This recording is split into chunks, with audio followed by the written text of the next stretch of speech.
Friends, R K विज्ञान college में आपका स्वागत है। हम पढ़ रहे हैं BSc zoology, first year, paper number 2, cell biology and genetics का। सेल बायोलॉजी हमने स्टार्ट कर दिया। सेल बायोलॉजी में हमने क्या पढ़ा? सेक्शन ए में है हम। सेक्शन ए में हमने सेल के बारे में पढ़ा, सेल थ्योरी के बारे में पढ़ा, प्रोकैरियोटिक और यूकैरियोटिक में डिफरेंस पढ़ा कि सेल में क्या डिफरेंस होता है। ठीक है, प्लाज्मा मेम्ब्रेन जो आउटर कवरिंग है उसके बारे में पढ़ा। ठीक है, जो जितने भी सेल ऑर्गेनेल्स हैं, endoplasmic reticulum, lysosome, ribosome, mitochondria, Golgi body, ठीक है, इन सब के बारे में पढ़ा। सीलिया फ्लैजिला के बारे में पढ़ा। आज हम क्या पढ़ेंगे? आज हम पढ़ेंगे माइक्रोट्यूब्यूल्स। माइक्रोट्यूब्यूल्स क्या होते हैं? जो माइक्रोट्यूब्यूल्स साइटोप्लाज्म में प्रेजेंट रहते हैं और क्या करके जाते हैं? ये तो एक मैकेनिकल सपोर्ट प्रोवाइड करा के जा रहे हैं। सीलिया फ्लैजिला, जो सीलिया फ्लैजिला किससे मिलके बन रहा था? 9+2 अरेंजमेंट से। तो इसमें 9+2 वो थे और वो ट्यूब्यूल्स थे, ट्यूबुलिन प्रोटीन्स थे। वो किसके मिलके बने हुए थे? वो बने हुए थे माइक्रोट्यूब्यूल्स के बने हुए थे। और दूसरा सेंट्रियोल्स हमने पढ़ा। सेंट्रियोल्स की स्ट्रक्चर, उसका जो ऑर्गेनाइजेशन था, उसके अंदर क्या प्रेजेंट है? उसके अंदर भी माइक्रोट्यूब्यूल्स प्रेजेंट है। ठीक है, तो आज हम क्या पढ़ रहे हैं? माइक्रोट्यूब्यूल्स के बारे में, जो कि क्या करके जाता है? सेल डिवीजन में हेल्प करता है। सेल डिवीजन में कौन हेल्प कर रहा था? सेंट्रियोल्स हेल्प कर रहा था। जो सेंट्रियोल्स की स्ट्रक्चर जो बनी हुई होती है वो किससे मिलकर बनी हुई होती है? माइक्रोट्यूब्यूल्स से मिलकर बनी हुई होती है। ये वेसिकल्स के फ्यूजन के लिए हेल्प होता है। वेसिकल्स को जो फ्यूज करती है तो उसके लिए हेल्प करता है। जैसे कि एंडोप्लाज्मिक रेटिकुलम, एंडोप्लाज्मिक रेटिकुलम से प्रोटीन बना। प्रोटीन किस में गया? गोल्जी बॉडी में गया। फिर गोल्जी बॉडी में जाने के बाद कहाँ गया? वो लाइसोसोम में गया, सिक्रेटरी वेसिकल्स के अंदर गया। अब ये वेसिकल्स प्लाज्मा मेम्ब्रेन से जाके फ्यूज करें, उसको कहाँ लेके जाना है? प्लाज्मा मेम्ब्रेन के अंदर लेके जाना है। प्लाज्मा मेम्ब्रेन से जाके फ्यूज कराना है। तो वो फ्यूज कैसे होगी? वो जाएगी माइक्रोट्यूब्यूल्स के थ्रू। माइक्रोट्यूब्यूल्स के थ्रू जाएगी और प्लाज्मा मेम्ब्रेन से जाके फ्यूज करेगी। ठीक है, तो इस तरह से ये इसकी यूज में आता है। जैसे कि कॉर्टिकल रिएक्शन। कॉर्टिकल रिएक्शन क्या होता है? कॉर्टिकल रिएक्शन में भी क्या कौन यूज में आ रहे हैं? माइक्रोट्यूब्यूल्स यूज में आ रहे हैं। कॉर्टिकल रिएक्शन क्या हो रहा है कि कॉर्टिकल रिएक्शन के अंदर क्या था कि माइक्रोट्यूब्यूल्स अरेंज हो रहे हैं और जो वेसिकल्स हैं वो प्लाज्मा मेम्ब्रेन से जाके फ्यूज हो रही है। ठीक है, तो ये क्या है? इसमें बहुत सारा रोल होता है इसका। साइटोप्लाज्मिक स्ट्रीमिंग में इसका यूज में आता है। ठीक है, और जो साइटोप्लाज्म की कॉन्ट्रैक्टिलिटी है उसके अंदर कौन यूज में लेता है?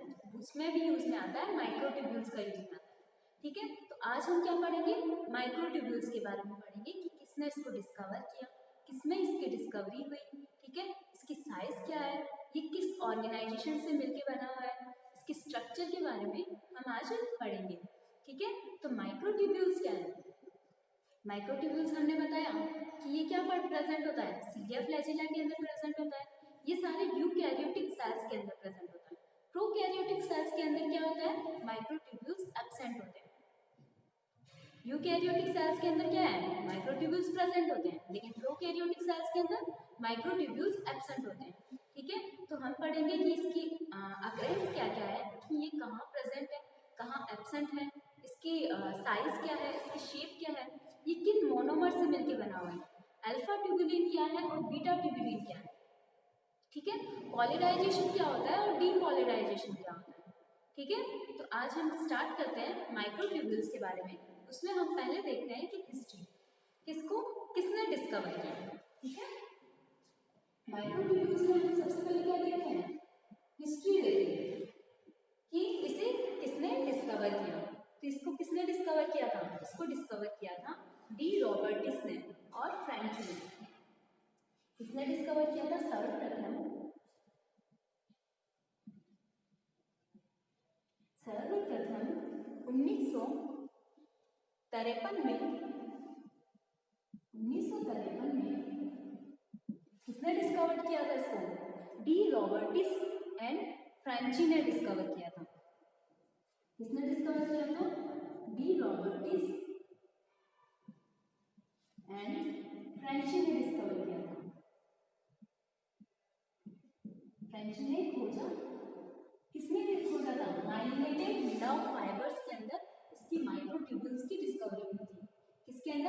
माइलिनेटेड नर्व फाइबर्स के अंदर माइक्रोट्यूब्यूल्स की डिस्कवरी हुई थी। ठीक है, तो माइलिनेटेड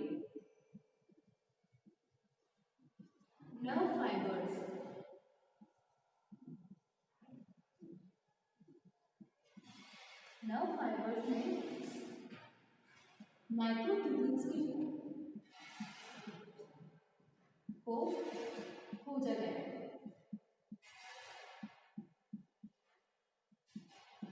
किसने खोजा इसको?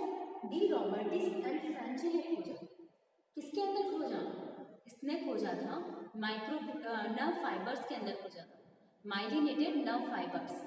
जो ये हमारा ये सेंसस जा रहा है, जैसे कि यहाँ पर टच हुआ, ये टच होने के बाद में नर्व सेल से है ना ब्रेन तक जाता है ये सेंस। ठीक है, ब्रेन तक जाता है, तो वो जाता कैसे है? जो इसके अंदर जो नर्व्स है, जैसे कि ये नर्व है,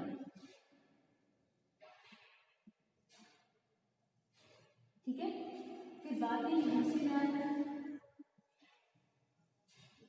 इस तरह से क्या है, इस तरह से ये ब्रेन के अंदर जा रहा है। तो ये यहाँ से क्या होते हैं? माइक्रोट्यूब्यूल्स होते हैं। वो ये माइक्रोट्यूब्यूल्स क्या करते हैं? माइक्रोट्यूब्यूल्स अरेंज होते हैं। अरेंज होके क्या होता है कि यहाँ पर जो भी वेसिकल्स या फिर जो भी सिग्नल होता है, ठीक है, वो क्या करता है, यहाँ माइक्रोट्यूब्यूल्स के थ्रू ट्रांसफर होता है। कैसे होता है? माइक्रोट्यूब्यूल्स के थ्रू ट्रांसफर होता है। तो इसके अंदर भी बहुत ज़्यादा रोल होता है माइक्रोट्यूब्यूल्स का, कि ये नर्व फाइबर्स मतलब कि नर्व सेल्स के अंदर बहुत ज़्यादा यूज में आते हैं। इसको किसके अंदर खोजा गया था? माइलिनेटेड नर्व फाइबर्स के अंदर खोजा गया। ठीक है, और स्पर्म के अंदर जो फ्लैजिला प्रेजेंट है, तो ये फ्लैजिला यहाँ से निकल रहा है। तो फ्लैजिला किससे मिलकर बना हुआ है? वो भी हमने बताया कि फ्लैजिला के स्ट्रक्चर के बारे में हमने बताया कि फ्लैजिला कैसे मिलके बना हुआ है, फ्लैजिला में क्या प्रेजेंट है, किस माइक्रोट्यूब्यूल से बनके बना हुआ है। 9+2 अरेंजमेंट होती है उसकी शाफ्ट की। तो वो होता है कि ये क्या है, इसमें भी क्या होता है, माइक्रोट्यूब्यूल्स प्रेजेंट है। इसके फ्लैजिला के अंदर कौन प्रेजेंट है? माइक्रोट्यूब्यूल्स प्रेजेंट है। ठीक है, सीलिया के अंदर क्या प्रेजेंट है? माइक्रोट्यूब्यूल्स प्रेजेंट है। सेंट्रियोल्स जो कि सेल डिवीजन करके जा रहे हैं, उसमें क्या प्रेजेंट है? उसमें भी माइक्रोट्यूब्यूल्स की प्रेजेंस होती है। तो ठीक है, हम देखते हैं माइक्रोट्यूब्यूल्स का अक्रेंस देखेंगे अभी। ठीक है, तो ये किसने खोजा था सबसे पहले? डी रॉबर्टिस एंड फ्रेंची ने खोजा था माइलिनेटेड नर्व फाइबर्स के अंदर, क्योंकि वो सिग्नल्स के थ्रू इसके अंदर क्या प्रेजेंट रहता है? नर्व फाइबर्स में माइक्रोट्यूब्यूल्स प्रेजेंट रहते हैं, जो कि वो सिग्नल को ट्रांसफर करने में हेल्प करते हैं। ठीक है, तो ये हो गई इसकी हिस्ट्री। अब हम देखते हैं कि इसको क्या बोला गया, इसीलिए इसको नर्व ट्यूब्यूल बोला गया। अगर इसको नर्व फाइबर्स के अंदर खोजा तो इसको क्या नाम दे दिया? नर्व ट्यूब्यूल्स नाम दिया, इसीलिए इसे नर्व ट्यूब्यूल के नाम से जाना गया।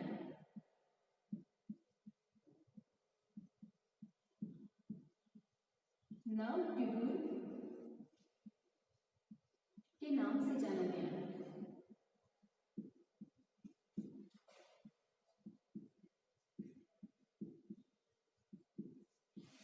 क्या कहा गया इसको?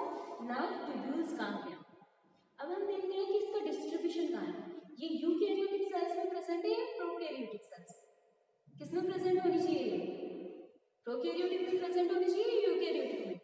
ये प्रेजेंट होगी यूकैरियोटिक सेल्स के अंदर। यूकैरियोटिक के साइटोप्लाज्म के अंदर प्रेजेंट होगा माइक्रोट्यूब्यूल्स। कहाँ प्रेजेंट होगा? इसका डिस्ट्रीब्यूशन देखते हैं हम।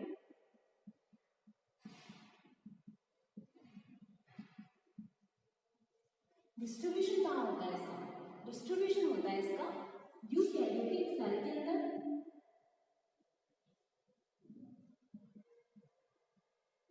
यूकैरियोटिक सेल्स के अंदर प्रेजेंट रहती है, सीलिया के अंदर प्रेजेंट रहता है, फ्लैजिला में प्रेजेंट रहता है,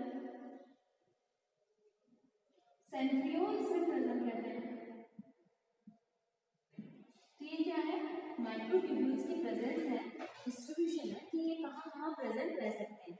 एक तो सीलिया में प्रेजेंट है, ये सीलिया के अरेंजमेंट में प्रेजेंट है, बेसल ग्रेन्यूल्स में प्रेजेंट है और शाफ्ट में भी प्रेजेंट है, सेंट्रियोल्स में प्रेजेंट है, फ्लैजिला के अंदर प्रेजेंट है, स्पर्म की फ्लैजिला में प्रेजेंट है कौन, माइक्रोट्यूब्यूल्स। नर्व फाइबर्स के अंदर प्रेजेंट है, किसके अंदर प्रेजेंट है, नर्व फाइबर्स, नर्व फाइबर्स में प्रेजेंट है जो कि सिग्नल को ट्रांसफर करने में हेल्प कर रहा है। तो ये क्या है, इसका डिस्ट्रीब्यूशन है कि ये माइक्रोट्यूब्यूल्स कहाँ कहाँ प्रेजेंट हो सकता है। अब हम देखते हैं इसकी शेप और साइज क्या होती है, शेप एंड साइज। ये अनब्रांच्ड रहता है, मतलब किसकी ब्रांचेस प्रेजेंट नहीं रहती है, अनब्रांच्ड रहता है, अनब्रांच्ड रहेगा, सिलेंड्रिकल रहेगा, बेलनाकार, कैसा, सिलेंड्रिकल इसकी शेप होती है, ठीक है। ट्यूबुलिन मोनोमर से मिलकर बना हुआ होता है, किससे मिलकर बना हुआ होता है, ट्यूबुलिन मोनोमर से मिलकर बना हुआ, ठीक है। और इसकी जो डायमीटर होता है वो 200 से 300 एंगस्ट्रॉम का इसका डायमीटर होता है। डायमीटर मतलब व्यास, कितना होता है, 200 से 300 एंगस्ट्रॉम इसका डायमीटर होता है, ठीक है। इसकी लंबाई होती है, लेंथ होती है, वो डिफाइंड नहीं है, मतलब कि इसकी लंबाई है वो वैरी करती है, लेंथ वैरी करती है इसकी, मतलब कि अनिश्चित लंबाई है।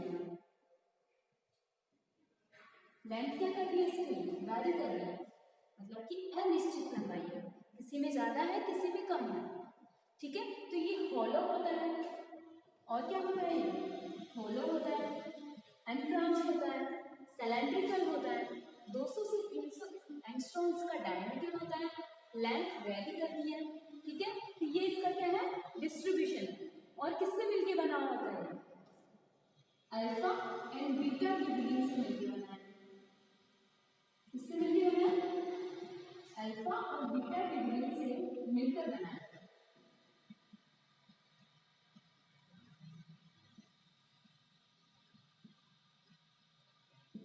अल्फा ट्यूबुलिन और beta tubulin, alpha tubulin monomer, beta tubulin monomer से मिलके क्या बना है, अल्फा बीटा ट्यूबुलिन डायमर बना है, ठीक है।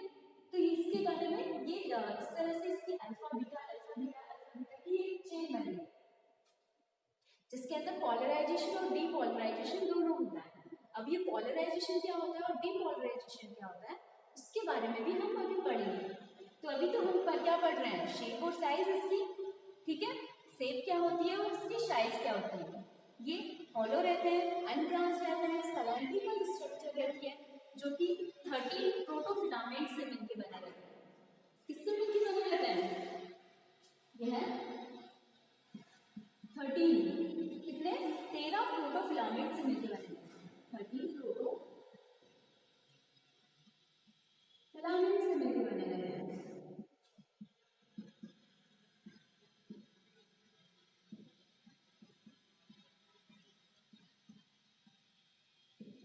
इससे 13 प्रोटोफिलामेंट्स प्रेजेंट रहते हैं इसके अंदर, क्या रहते हैं, 13 प्रोटोफिलामेंट्स प्रेजेंट रहते हैं, ठीक है। और हर एक प्रोटोफिलामेंट के अंदर अल्फा और बीटा ट्यूबुलिन प्रेजेंट रहता है, क्या रहता है, अल्फा और बीटा ट्यूबुलिन प्रेजेंट रहते हैं, ठीक है।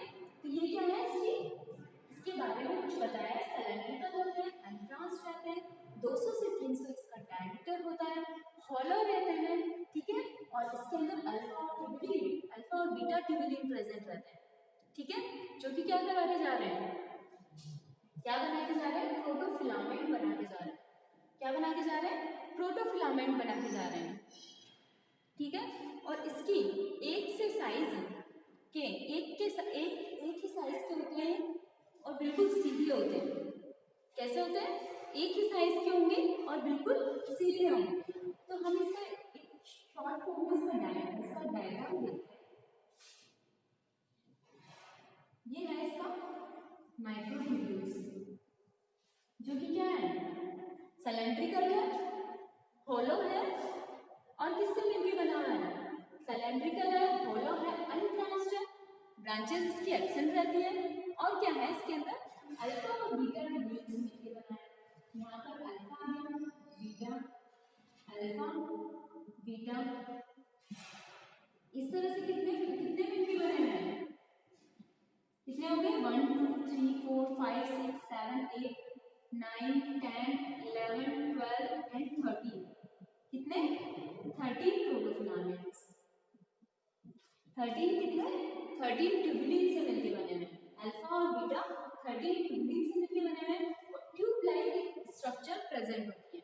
कैसी स्ट्रक्चर होती है, ट्यूब लाइक स्ट्रक्चर होती है जिसके अंदर सिलेंड्रिकल होता है, होलो होता है, ठीक है। तो इसको क्या बोला है, प्रोटोफिलामेंट, क्या बोला है इसको, प्रोटोफिलामेंट, जो कि अल्फा और बीटा सबयूनिट से मिलकर बना हुआ है, अल्फा और बीटा ट्यूबुलिन प्रोटीन्स की सबयूनिट से मिलकर बना हुआ है, ठीक है। तो इसको क्या बोला, प्रोटोफिलामेंट बोला, जिसके अंदर अल्फा और बीटा सबयूनिट है और यहाँ पर ये इसकी जो लेंथ होती है 25 माइक्रोमीटर की लेंथ होती है, ठीक है। इसके अंदर प्रोटोफिलामेंट में क्या है, alpha and beta tubulin protein से मिलकर बना है, इससे अल्फा और बीटा ट्यूबुलिन प्रोटीन से मिलकर बना है, जिसके अंदर कितने 13 प्रोटोफिलामेंट्स है, 13 फिलामेंट्स प्रेजेंट है, ठीक है। और ये इसके ऊपर जीटीपी बाउंडेड रहता है, ये जो अल्फा और बीटा प्रोटीन है ट्यूबुलिन प्रोटीन्स है वो क्या रहता है, जीटीपी बाउंडेड रहता है। अब ये जीटीपी बाउंडेड क्या है, देखो ये है अल्फा, यहाँ पर है बीटा, ये है अल्फा और यहाँ पर है बीटा, इस तरह से ये अरेंज रहता है। तो यहाँ पर जो बीटा प्रेजेंट है उसके ऊपर पॉजिटिव एंड रहता है, पॉजिटिव एंड मतलब क्या होता है, ये जीटीपी बाउंडेड है,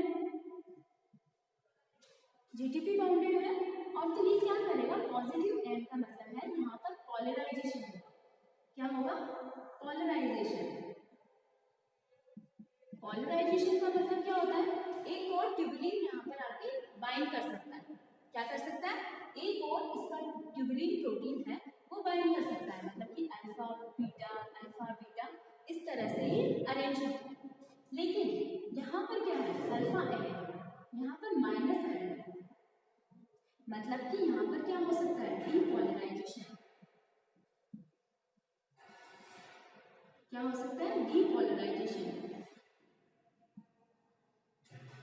अल्फा और बीटा क्या है, जीटीपी बाउंडेड है, जिसके अंदर क्या है, एक एंड पे पॉजिटिव एंड है और दूसरे एंड पर नेगेटिव एंड है, मतलब कि पॉजिटिव एंड का मतलब क्या होता है, जहाँ पर पॉलराइजेशन होता है, मतलब यहाँ पर क्या है, ट्यूबुलिन प्रोटीन्स ऐड हो सकते हैं, और यहाँ क्या है, यहाँ पर नेगेटिव एंड डीपोलराइजेशन, मतलब कि यहाँ से ट्यूबुलिन प्रोटीन्स रिमूव हो सकते हैं,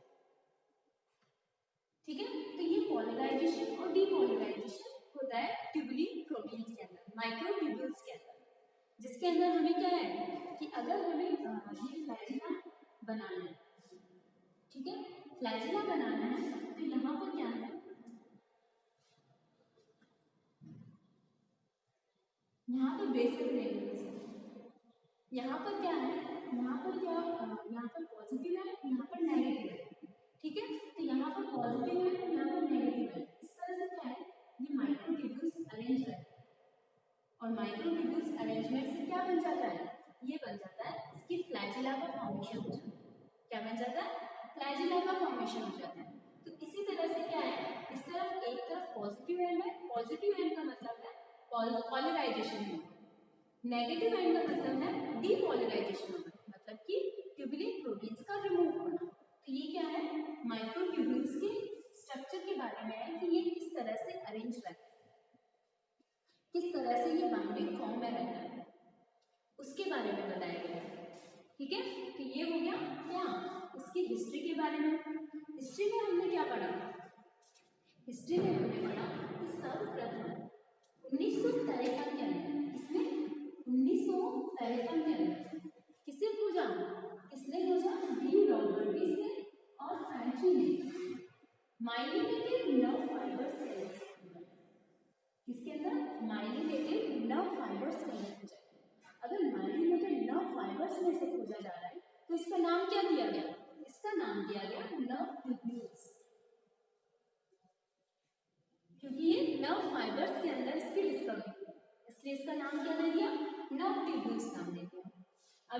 कहाँ पाया जाता है? ये पाया जाता है यूकेरियोटिक सेल्स के अंदर, सीलिया फ्लैजेला के अंदर और सेंट्रियोल्स के अंदर, और नर्व फाइबर्स में तो इसकी डिस्कवरी हुई है। ठीक है, तो ये है इसकी डिस्ट्रीब्यूशन। ये क्या रहता है? अनब्रांच्ड रहता है, मतलब कि इसकी ब्रांचेस प्रेजेंट है नहीं, इसकी ब्रांचेस प्रेजेंट नहीं है। सिलेंड्रिकल है, मतलब कि बेलनाकार है, बेलन के आकार का है। ठीक है, इसके अंदर इसका डायमीटर कितना होता है? 200 से 300 डायमीटर एंगस्ट्रॉम इसका डायमीटर होता है। ठीक है, लेंथ क्या करती है इसकी? वैरी करती है, और होलो होता है, मतलब कि होलो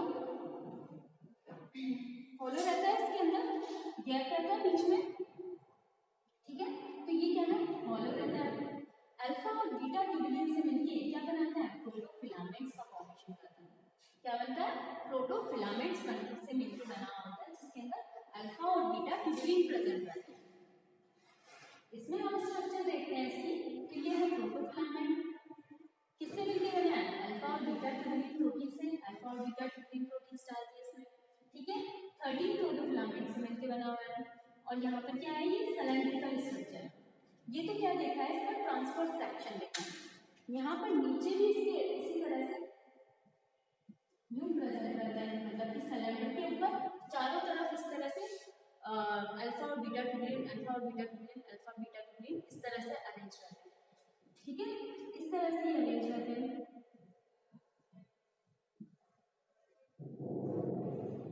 सिलेंड्रिकल लाइक स्ट्रक्चर है, और इस तरह से ये अरेंज फॉर्म में है, सिलेंडर की फॉर्म में। और यहाँ पर क्या है? इस तरह से, और बीच में क्या रहता है? होलो रहता है। ठीक है, तो बीच में क्या है? होलो है, और यहाँ पर क्या है? चारों तरफ इसके ट्यूबुलिन प्रोटीन्स अरेंज रहते हैं। तो ये क्या है? इसको माइक्रोट्यूब्यूल बोला। क्या बोला? माइक्रोट्यूब्यूल बोला गया। इसके अंदर एक अल्फा ट्यूबुलिन और बीटा ट्यूबुलिन दो टाइप के होते हैं, दोनों से मिलकर माइक्रोट्यूब्यूल्स मिलकर बना होता है।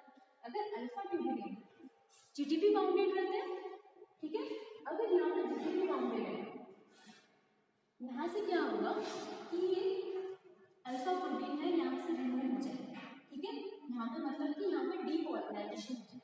डीपोलराइजेशन हो जाएगा तो यहाँ पर क्या बाउंडेड रहेगा? इसके ऊपर जीटीपी बाउंडेड रहेगा।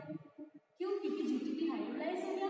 ठीक है, हाइड्रोलाइज होने के बाद में ये वाला अल्फा यहाँ पर जाके बाइंड करेगा, तो यहाँ से जीटीपी हाइड्रोलाइज होगा और क्या बना रहेगा? अल्फा यहाँ पे आके बाइंड कर जाएगा।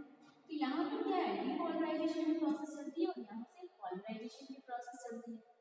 ठीक है, तो इस तरह से क्या है? क्या बनता है? माइक्रोट्यूब्यूल्स का फॉर्मेशन होता है। कैसे होता है? माइक्रोट्यूब्यूल्स का फॉर्मेशन होता है। अब हम देखते हैं कि इसका यूज में कहाँ आता है, किस कहाँ पर इसका यूज में ले सकते हैं। सीलिया में पढ़ा हमने, फ्लैजेला में पढ़ा हमने, सेंट्रियोल्स में पढ़ा, मतलब सेल डिवीजन के अंदर पढ़ा, साइटोप्लाज्मिक स्ट्रीमिंग के अंदर इसका यूज में आता है। क्योंकि सीलिया फ्लैजेला क्या करके जा रहा है? Cytoplasmic streaming. तो साइटोप्लाज्मिक स्ट्रीमिंग का किसमें यूज में आएगा? किसका यूज में आएगा? माइक्रोट्यूब्यूल्स का यूज में आएगा। इंट्रासेलुलर ट्रांसपोर्ट के अंदर इसका यूज में आता है। किसके अंदर? ट्रांसपोर्ट करना है कोई चीज, ठीक है, तो ट्रांसपोर्ट के अंदर किसका यूज में आ रहा है? माइक्रोट्यूब्यूल्स का यूज में आ रहा है। जैसे कि कोई सेल है, ठीक है, यहाँ से सिक्रेटरी वेसिकल बना, अब इस सिक्रेटरी वेसिकल्स को प्लाज्मा मेम्ब्रेन से फ्यूज कराना, तो ये क्या ऐसे कुछ नहीं चला जाएगा। माइक्रोट्यूब्यूल्स यहाँ पे डिसऑर्गेनाइज फॉर्म में है, ऑर्गेनाइज फॉर्म में नहीं है। ठीक है, तो अगर फिर बात पहले क्या होगा, ये माइक्रोट्यूब्यूल्स ऑर्गेनाइज फॉर्म में आएंगे, ऑर्गेनाइज फॉर्म में आएंगे, फिर ये वेसिकल यहाँ से इस तरह मूव करके प्लाज्मा मेम्ब्रेन से फ्यूज होगा। तो ये क्या कर रहा है? इंट्रासेलुलर ट्रांसपोर्ट करने में हेल्प करता है। किसमें हेल्प करता है? इंट्रासेलुलर ट्रांसपोर्ट में हेल्प करता है। और किसमें हेल्प कर रहा है? साइटोप्लाज्मिक कॉन्ट्रैक्टिलिटी में हेल्प कर रहा है। किसमें? साइटोप्लाज्मिक कॉन्ट्रैक्टिलिटी में हेल्प कर रहा है। मैकेनिकल सपोर्ट प्रोवाइड कराना चाहता है। साइटोप्लाज्म है, अगर उसमें माइक्रोट्यूब्यूल्स प्रेजेंट है, साइटोस्केलेटन प्रेजेंट है, साइटोस्केलेटन को बोलते हैं माइक्रोट्यूब्यूल्स का लाइक है। साइटोस्केलेटन क्या होता है? जो कि मैकेनिकल सपोर्ट प्रोवाइड कराने जा रहा है सेल। जो 3 टाइप के होते हैं, जो होता है माइक्रोट्यूब्यूल्स, माइक्रोफिलामेंट और इंटरमीडिएट फिलामेंट, जिसके अंदर हम फर्स्ट क्या पढ़ रहे हैं, माइक्रोट्यूब्यूल्स के बारे में। साइटोस्केलेटन है ये, ठीक है। तो ये क्या कर रहा है, मैकेनिकल सपोर्ट प्रोवाइड कराने जा रहा है सेल को। सेल को एक शेप और मैकेनिकल सपोर्ट प्रोवाइड कराते जा रहा है, ठीक है।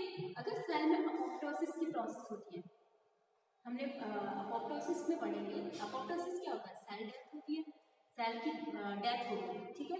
सेल डेथ के अंदर हमने क्या होता है कि जो माइक्रोट्यूब्यूल्स रहता है, जो साइटोस्केलेटन होता है, वो क्या होता है, तो ब्रेक हो जाता है, साइटोस्केलेटन ब्रेक हो जाता है, जिसकी वजह से क्या होता है, अपोप्टोटिक बल्ब्स का फॉर्मेशन हो जाता है, ठीक है। तो इसमें भी क्या है, माइक्रोट्यूब्यूल्स का बहुत ज़्यादा रोल है मैकेनिकल सपोर्ट के अंदर।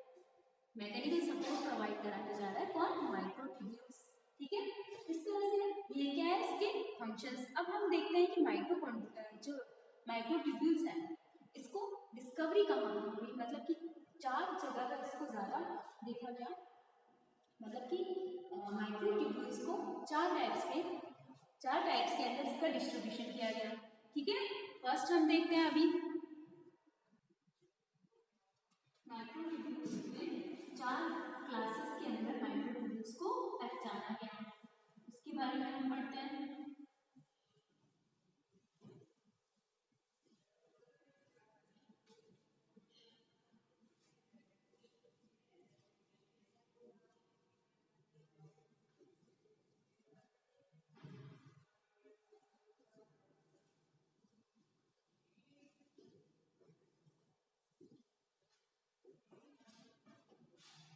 कितने, 4 क्लासेस के अंदर माइक्रोट्यूब्यूल्स को पहचाना गया।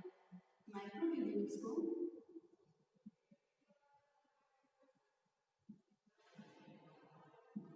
4 क्लासेस में पहचाना गया।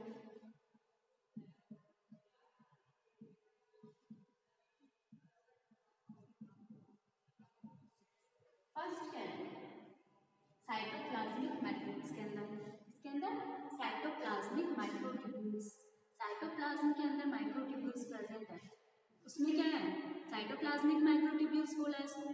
तो साइटोप्लाज्म के अंदर माइक्रोट्यूब्यूल्स की को देखा गया, इसके अंदर साइटोप्लाज्मिक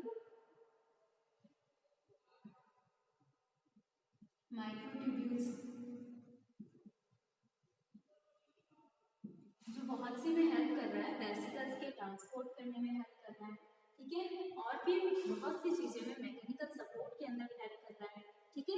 तो ये क्या है, फर्स्ट है साइटोप्लाज्मिक माइक्रोट्यूब्यूल्स, जो कि साइटोप्लाज्म के अंदर माइक्रोट्यूब्यूल्स प्रेजेंट रहते हैं, उसको क्या बोला, साइटोप्लाज्मिक माइक्रोट्यूब्यूल्स। अब है accessory tubules of spermatid, second कौन सा है, accessory tubules of spermatid. Spermatid क्या होता है, स्पर्मेटिड वो होता है जिससे कि स्पर्म का फॉर्मेशन है, शुक्राणु का निर्माण होता है, तो वो किससे होता है, स्पर्मेटोजोआ से, ठीक है। स्पर्मेटोजोआ से क्या बनता है, प्राइमरी स्पर्मेटोसाइट्स, सेकेंडरी स्पर्मेटोसाइट्स, फिर क्या बनता है, स्पर्मेटिड, फिर स्पर्मेटिड से क्या फॉर्मेशन होता है, स्पर्मेटिड से स्पर्म का फॉर्मेशन होता है, ठीक है। तो स्पर्मेटिड क्या है, नॉन मोटाइल फ्लैजिला प्रेजेंट होते हैं इसके अंदर, ठीक है।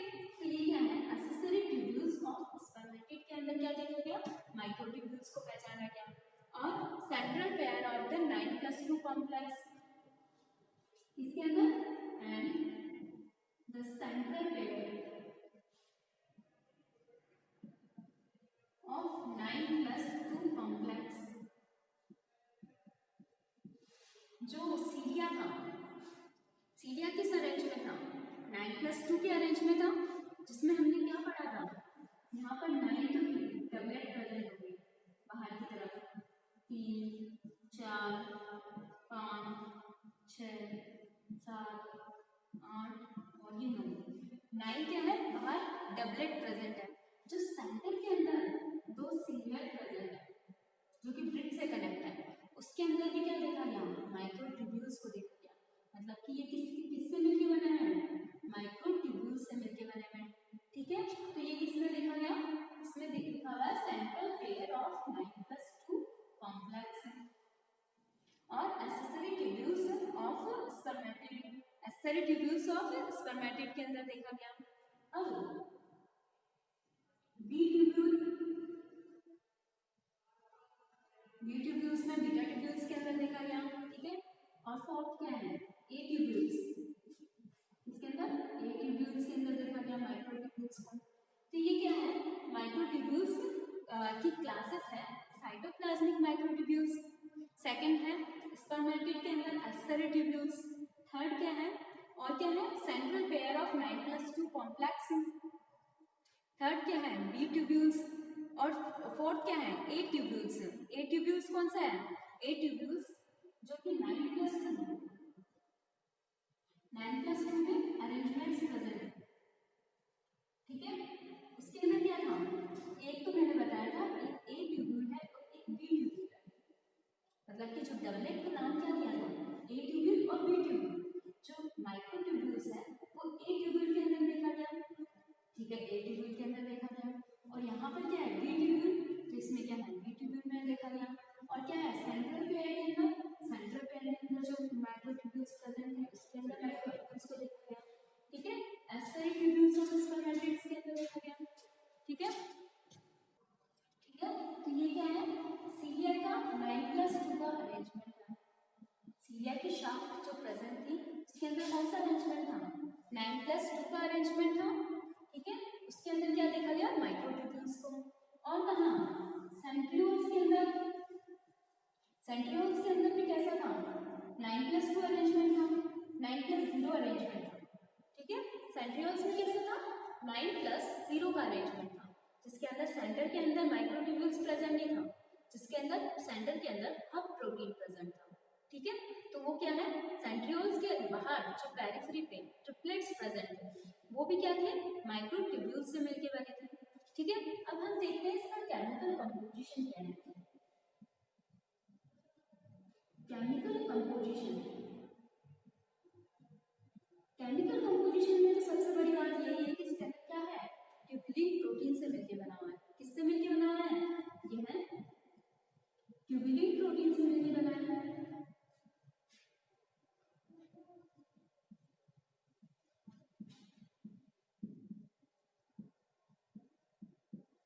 किससे बना है, ट्यूबुलिन प्रोटीन से मिलके बना है, जो कि किसमें डिवाइडेड रहती है, अल्फा और बीटा ट्यूबुलिन में डिवाइडेड रहती है, किसमें, अल्फा और बीटा ट्यूबुलिन के अंदर डिवाइडेड रहती है।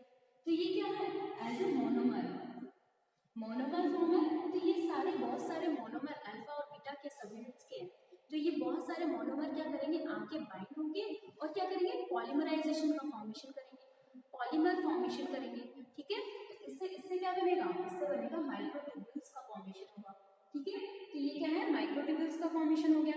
अब हम देखते हैं कि इसके अंदर फंक्शंस ऑफ माइटोकॉन्ड्रिया, माइटोकॉन्ड्रिया के फंक्शंस, इसके माइक्रोट्यूब्यूल्स के फंक्शंस क्या होते हैं, माइक्रोट्यूब्यूल्स के फंक्शंस के बारे में पढ़ेंगे।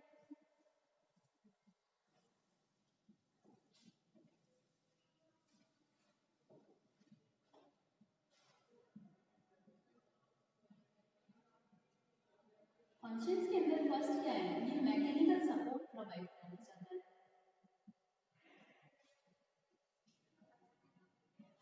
क्यों, कि वो साइटोस्केलेटन का मेन रोल ही क्या होता है, सेल को मैकेनिकल सपोर्ट प्रोवाइड करा के जाना, ठीक है। क्या प्रोवाइड करा के जाना, मैकेनिकल सपोर्ट, मतलब कि एक शेप, एक प्रॉपर शेप प्रोवाइड करा के जाना। वो क्या करा के जाता है, कौन प्रोवाइड करा के जाता है, माइक्रोट्यूब्यूल्स प्रोवाइड करा के जाते हैं, ठीक है। और इसके अंदर किसके अंदर प्रेजेंट रहता है, ये प्रेजेंट रहता है सीलिया फ्लैजिलम, ठीक है। सीलिया और फ्लैजिला के अंदर प्रेजेंट रहता है, इसकी शाफ्ट के अंदर, मतलब कि मूवमेंट में हेल्प करता है, स्पर्म की मूवमेंट में हेल्प कर रहा है माइक्रोट्यूब्यूल्स, ठीक है। तो और थर्ड क्या होता है, सर हो सकता है सेल डिवीजन में हेल्प करता है, सेल डिवीजन में क्यों हेल्प कर रहा है, क्योंकि इसके अंदर सेंट्रियोल्स के अंदर, सेंट्रियोल्स में, सेंट्रियोल्स माइक्रोट्यूब्यूल्स से अरेंज रहता है,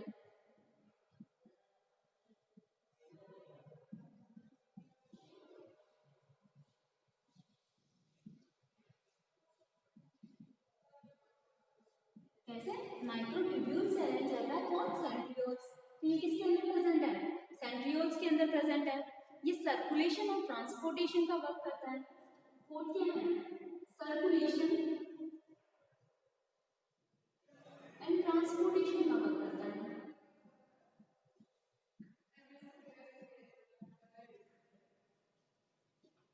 एक देखते हैं अपन, ये न्यूक्लियस है, यहाँ पे क्या है, एंडोप्लाज्मिक रेटिकुलम प्रेजेंट है, ठीक है। इस एंडोप्लाज्मिक रेटिकुलम के अंदर प्रोटीन सिंथेसिस हुआ, यहाँ पे राइबोसोम प्रेजेंट है, यहाँ पर क्या हुआ, प्रोटीन सिंथेसिस हुआ। अब ये प्रोटीन्स को कहाँ जाना है, इसको जाना है मेम्ब्रेन से, मतलब कि प्लाज्मा मेम्ब्रेन के बाहर जाना है। तो प्लाज्मा मेम्ब्रेन के बाहर किस तरह है, ये पहले जाएगा गोल्जी बॉडी के अंदर, वेसिकल्स के थ्रू, वेसिकल्स के थ्रू गोल्जी बॉडी में आ गया। फिर गोल्जी बॉडी से क्या बनेगा, ट्रांसपोर्ट, जिससे क्या बनेगा, वैक्यूल्स के अंदर आ गया, ठीक है। अब क्या होगा, ये सेक्रेटरी वेसिकल बन गई। अब ये क्या है, यहाँ पर इसकी प्लाज्मा मेम्ब्रेन, अब ये क्या करेगा, ये वेसिकल प्लाज्मा मेम्ब्रेन से फ्यूज होना है। तो ये प्लाज्मा मेम्ब्रेन से कैसे फ्यूज होगा, प्लाज्मा मेम्ब्रेन से, प्लाज्मा मेम्ब्रेन तक कैसे पहुंचेगा ये, यहाँ पर क्या होंगे, माइक्रोट्यूब्यूल्स हैं वो अरेंज होंगे, माइक्रोट्यूब्यूल्स अरेंज होंगे, जिसकी हेल्प से ये क्या करेगा, कहाँ जाएगा, प्लाज्मा मेम्ब्रेन से फ्यूज होगा और क्या होगा, एक्सोसाइटोसिस होगा। तो इस तरह से क्या है, ये ट्रांसपोर्टेशन में हेल्प कर रहा है, मेम्ब्रेन के फ्यूजन में हेल्प कर रहा है, कौन, माइक्रोट्यूब्यूल्स, मेम्ब्रेन के फ्यूजन में हेल्प करते हैं, ट्रांसपोर्टेशन में हेल्प करते हैं, ठीक है। और फिफ्थ क्या है, साइटोप्लाज्मिक स्ट्रीमिंग,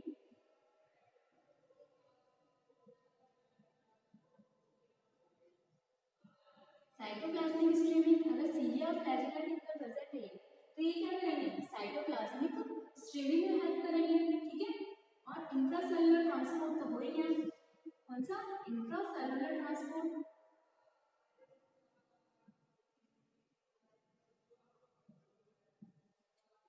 सेवन क्या है, कॉन्ट्रैक्टिलिटी,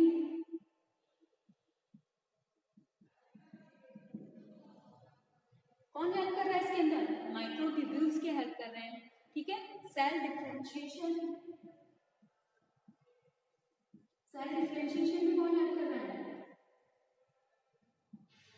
सेल डिफरेंशिएशन और सेल डिवीजन, सेल डिफरेंशिएशन और सेल डिवीजन, ठीक है। एक ही है, इसके अंदर कौन हेल्प कर रहा है, माइक्रोट्यूब्यूल्स हेल्प करके जा रहे हैं। तो ये क्या है, माइक्रोट्यूब्यूल्स के फंक्शन है कि माइक्रोट्यूब्यूल्स कैसे हेल्प कर रहा है, इसके अंदर साइटोप्लाज्म के अंदर, साइटोप्लाज्म के अंदर उसका क्या रोल है, किसमें प्रेजेंट रहते हैं, साइटोप्लाज्मिक स्ट्रीमिंग के अंदर, साइटोप्लाज्म मैट्रिक्स के अंदर प्रेजेंट रहते हैं, यूकैरियोटिक सेल्स के अंदर प्रेजेंट रहते हैं, कहाँ प्रेजेंट रहते हैं, यूकैरियोटिक सेल्स के अंदर प्रेजेंट रहेंगे, सीलिया फ्लैजिला में प्रेजेंट रहेंगे, सेंट्रियोल्स के अंदर प्रेजेंट रहते हैं, ठीक है। तो ये क्या है, इसमें क्या क्या हेल्प करके जा रहे हैं, मैकेनिकल सपोर्ट का, सीलिया फ्लैजिला में प्रेजेंट है तो इसमें मूवमेंट का हेल्प करके जा रहा है, मतलब कि साइटोप्लाज्मिक स्ट्रीमिंग करके जा रहा है, ठीक है। सेल डिवीजन में हेल्प कर रहा है, सेंट्रियोल्स के अंदर प्रेजेंट है माइक्रोट्यूब्यूल्स, तो क्या रहता है, सेंट्रियोल्स के अंदर प्रेजेंट है, तो ये सेल डिफरेंशिएशन और सेल डिवीजन करके जाएगा, ठीक है। और क्या करके जाएगा, intracellular transport, transport and circulation करके जा रहा है। सर्कुलेशन में भी क्या होता है, इसका बहुत बड़ा रोल होता है, किसका, माइक्रोट्यूब्यूल्स का, ठीक है। और क्या करके जा रहा है, इंट्रासेलुलर ट्रांसपोर्ट और साइटोप्लाज्मिक स्ट्रीमिंग में हेल्प कर रहा है, कॉन्ट्रैक्टिलिटी में इसका हेल्प होता है। तो ये क्या है, माइक्रोट्यूब्यूल्स है जो कि प्रोटोफिलामेंट से मिलकर बने हुए होते हैं, किससे, प्रोटोफिलामेंट से मिलकर बने हुए होते हैं, ठीक है। यहाँ पर क्या है,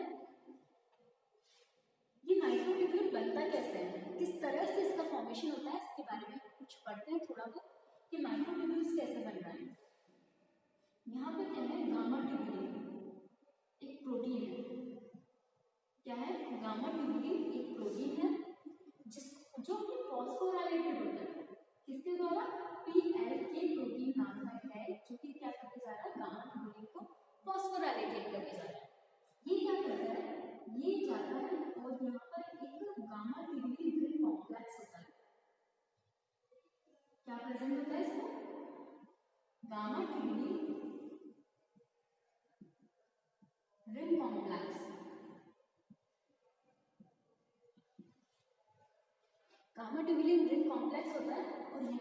डायरेक्टली बाइंड हो जाता है। और यहाँ पर गामा ट्यूबिन रिंग कॉम्प्लेक्स के अंदर गामा ट्यूबिन जब बाइंड करता है तब क्या होता है, यहाँ पर माइक्रोट्यूब्यूल्स का अरेंजमेंट होता है। कैसे? माइक्रोट्यूब्यूल्स का अरेंजमेंट होता है, ठीक है। जैसे कि स्पर्म है, यहाँ से बेसल ग्रेन्यूल से माइक्रोट्यूब्यूल्स को अरेंज करना है, मतलब जो भी है फ्लैजिला है, फ्लैजिला है और फ्लैजिला के अंदर माइक्रोट्यूब्यूल्स को अरेंज करना है, ठीक है, बेसल ग्रेन्यूल से। ये बेसल ग्रेन्यूल है फ्लैजिला का, ठीक है। फ्लैजिला को माइक्रोट्यूब्यूल्स को अरेंज करना है, तो यहाँ पर क्या लगाएंगे, गामा रिंग कॉम्प्लेक्स को लगा देंगे, जिसके अंदर गामा प्रोटीन्स प्रेजेंट रहेंगे, जो कि क्या करेगा, माइक्रोट्यूब्यूल्स को अरेंज कर देगा, ठीक है। और क्या होता है, ये स्पर्म के अंदर प्रेजेंट रहते हैं, और जो ये गाइनिन प्रोटीन है, माइक्रोट्यूब्यूल्स है, इससे क्या निकल के जा रहा है, गाइनिन प्रोटीन्स निकल के जाते हैं। मैंने क्या बताया था, सीडिया और फ्लैजिला के अंदर जो क्या निकल के जाते हैं, गाइनिन प्रोटीन निकल के जाते हैं। तो ये हेल्प करते हैं सीडिया और फ्लैजिला को, ठीक है। इसके अंदर भी माइक्रोट्यूब्यूल्स प्रेजेंट रहते हैं। तो ये क्या है, माइक्रोट्यूब्यूल्स का फंक्शंस है कि कहाँ प्रेजेंट रहते हैं, इसकी स्ट्रक्चर कैसी होती है। प्रोटोफिलामेंट्स 13 प्रोटोफिलामेंट्स से मिलकर बने हुए रहते हैं। अगर हमें डबलेट फॉर्मेशन करना है, माइक्रोट्यूब्यूल्स का डबलेट फॉर्मेशन करना है, इसके अंदर तो कितने हैं, 13 है, अल्फा बीटा, इस तरह से कितने हैं, 13 प्रेजेंट, ठीक है। और ये अगर डबलेट फॉर्म करना है, डबल फॉर्म में करना है, तो यहाँ क्या होंगे, दूसरे वाले माइक्रोट्यूब्यूल्स के अंदर 11 मोनोमर्स प्रेजेंट रहेंगे, थर्ड वाले के अंदर 9 या फिर 10 मोनोमर प्रेजेंट रहेंगे। तो इस तरह से क्या है, माइक्रोट्यूब्यूल्स होते हैं, प्रोटोफिलामेंट्स रहते हैं, वो क्या रहते हैं, इस तरह से अरेंज रहते हैं। इसको डबलेट सिंगलेट की फॉर्म में कन्वर्ट कर सकते हैं। डबलेट फॉर्म किसके अंदर प्रेजेंट रहता है, सीलिया और फ्लैजिला के अंदर, और ट्रिपलेट फॉर्म किसके अंदर प्रेजेंट रहता है, ट्रिपलेट प्रेजेंट रहता है सेंट्रियोल्स के अंदर, ठीक है। और सेंट्रियोल्स के अंदर और सीलिया और फ्लैजिला के बेसल ग्रेन्यूल्स के अंदर प्रेजेंट रहते हैं, ठीक है। तो ये क्या है, माइक्रोट्यूब्यूल्स के बारे में। इसके अंदर एक मैक नाम का प्रोटीन है, माइक्रोट्यूब्यूल एसोसिएटेड प्रोटीन्स है, जो कि माइक्रोट्यूब्यूल्स को अरेंज करके रखता है, ठीक है। तो ये क्या है, माइक्रोट्यूब्यूल्स के बारे में। यहाँ क्या है, ये सेल है, सेल डिवीजन में कैसे हेल्प कर रहा है, सेल है, यहाँ पर क्या है, सेंट्रियोल्स है, यहाँ पर एस्ट्रल रेस फॉर्मेशन है। एस्ट्रल रेस फॉर्मेशन होने के बाद में क्या होगा, यहाँ पर पहले से थे माइक्रोट्यूब्यूल्स डिसऑर्गेनाइज फॉर्म में, इस तरह से क्रोमोसोम्स बाइंड कर पाएंगे, नहीं कर पाएंगे। तो फिर बाद में क्या हुआ, माइक्रोट्यूब्यूल्स का अरेंजमेंट हुआ, माइक्रोट्यूब्यूल्स यहाँ से माइनस प्लस, ठीक है, यहाँ पर बीच में क्या आ गया, क्रोमोसोम्स आ गए, ठीक है। यहाँ से क्या है, प्लस, इस तरह से ये क्या है, माइक्रोट्यूब्यूल्स अरेंज हो जाते हैं और क्या करते हैं, क्रोमोसोम्स में बाइंड हो जाते हैं। तो ये क्या है, स्पिंडल फाइबर्स में भी हेल्प कर रहे हैं, कौन, माइक्रोट्यूब्यूल्स। तो इसमें सेल डिवीजन में इसका बहुत ज्यादा रोल होता है कि माइनस है प्लस है, यहाँ पर क्रोमोसोम्स बाइंड है, यहाँ पर प्लस है माइनस है, और इस तरह से प्लस माइनस, इस तरह से क्या है, प्लस माइनस मैंने बता दिया, पोलराइजेशन है, डीपोलराइजेशन, ठीक है। तो ये क्या है, इस तरह से माइक्रोट्यूब्यूल्स अरेंज हो जाते हैं और क्रोमोसोम्स से बाइंडेड हो जाते हैं। जब माइटोटिक फेज आता है, मतलब कि मेटाफेज आता है, मेटाफेज में क्या है कि अगर ये क्रोमोसोम यहाँ प्रेजेंट है, तो यहाँ पर क्या है, इसके मेटाफेजिक प्लेट बननी चाहिए, मेटाफेजिक प्लेट बननी चाहिए। तो ये क्या होता है, यहाँ पर एक माइक्रोट्यूब्यूल्स हटके कहाँ लग जाता है, ऊपर लग जाता है, और इस तरह से ये अरेंज हो जाते हैं, कैसे, मेटाफेजिक प्लेट बना लेते हैं, ठीक है। तो इस तरह से क्या है, माइक्रोट्यूब्यूल्स है, उसका सेल डिवीजन में काफी रोल होता है, बहुत ज्यादा रोल होता है सेल डिवीजन के टाइम पे माइक्रोट्यूब्यूल्स का। तो ये क्या है, सेल डिवीजन के अंदर भी हेल्प करके जाता है और माइक्रोट्यूब्यूल्स, ठीक है। तो ये आज हमारा ये माइक्रोट्यूब्यूल्स का चैप्टर खत्म हुआ, जिसके अंदर हमने फंक्शंस पढ़े, इसके स्ट्रक्चर्स के बारे में पढ़ा, इसकी शेप साइज के बारे में पढ़ा, कहाँ प्रेजेंट है ये पढ़ा, इसके एग्जाम्पल्स देखे हमने कुछ, देखिए जैसे कि नर्व फाइबर्स का, ठीक है। तो इस तरह से हमने माइक्रोट्यूब्यूल्स के बारे में पढ़ा। अब हम कौन सा पढ़ेंगे, माइक्रोफिलामेंट्स के अंदर। नेक्स्ट वीडियो में हम क्या पढ़ेंगे, माइक्रोफिलामेंट्स के अंदर, जिसके अंदर हम एक्टिन और मायोसिन के बारे में पढ़ेंगे, मसल कॉन्ट्रैक्शन और रिलैक्सेशन के बारे में पढ़ेंगे, ठीक है। Thank you.